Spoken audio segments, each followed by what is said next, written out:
ধর্মনগরে বামপন্থী সংগঠনগুলোর কনভেনশন।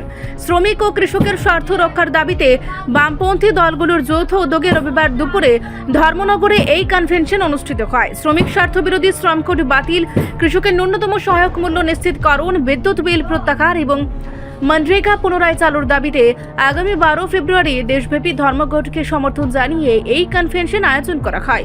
সভায় সভাপতিত্ব করেন বিধায়ক ইসলাম উদ্দিন। তার পাশে আসন গ্রহণ করেন সিপিআই-এমএল নেতা শঙ্কর মাহাতো, ইউনাইটেড ট্রেড কংগ্রেসের নেতা ছদ্দার উদ্দিন, কর্মী সংগঠনের নেতা বীরেন্দ্র সিনহা ও নারী নেত্রী স্বাতী ভট্টাচার্য। আলোচনায় অংশ নেন সিপিআইএম জেলা সম্পাদক অভিজিৎ দে, সিআইটিইউ নেতা জহুরুল হক, ক্ষেতমজুর ইউনিয়নের হরকুমার নাথ, তপশিলি সমন্বয় সমিতির সমীরণ দাস, ছাত্র যুব সংগঠনের আব্দুল সাজিদ, পেনশনার অ্যাসোসিয়েশনের কানাইলাল দত্ত, অ্যাডভোকেট অ্যাসোসিয়েশনের সুভাষ রায়, নারী সমিতির সোমা দাস সহ বিভিন্ন সংগঠনের নেতৃবৃন্দ।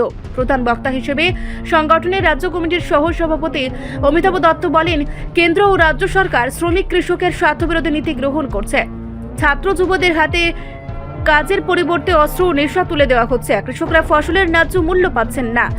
এই অভিযোগ করেন ঠিকাদারদের দুর্নীতি প্রকাশ্যে আসলেও ব্যবস্থা নেওয়া হয়নি, আইন শৃঙ্খলা ভেঙে পড়েছে। অমিতাভ দত্ত আরও বলেন, শ্রম কোড আদানি আম্বানির স্বার্থে তৈরি হয়েছে যাতে শ্রমিকদের কম মূল্যে শ্রম কিনতে পারে।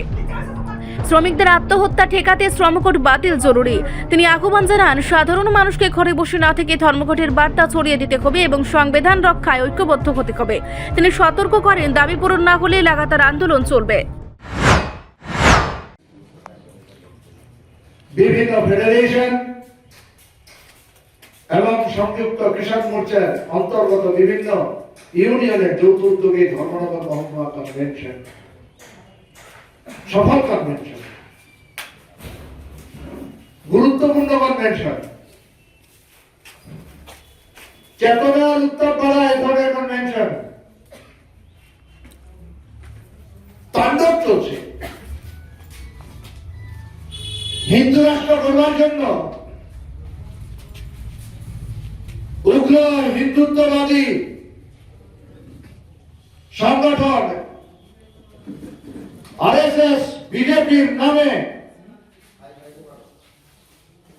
মানুষের জীবন জীবিকা নিয়ে কোনো কথা নেই,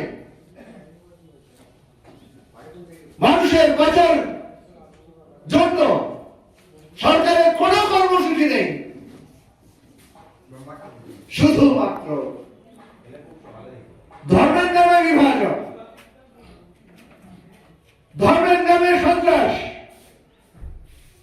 ধর্মের নামে কুৎসা, মিথ্যাচার,